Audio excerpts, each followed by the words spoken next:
ஏய், இங்க நான் தான் கிங்கு. நான் வச்சதான் ரூல்ஸ். அந்த ரூல்ஸ் எனக்கு இஷ்டத்துக்கு அப்பப்போ மாத்திட்டே இருப்பேன். அது கப்சிப்புன்னு கேட்டு ஃபாலோ பண்ணணும். அதை விட்டுட்டு ஏதாவது அடாவடித்தலை பண்ண நினைச்ச உன்னை கண்ட துண்டமா வெட்டி கழிச்சு போட்டுடுவேன். ஹொக்கும், டைகர் கா ஹொக்கும்.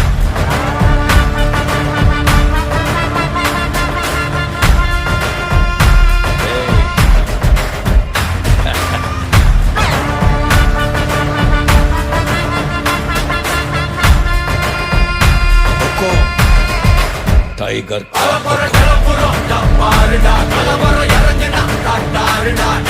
புரியுதா தலைவர் களத்துல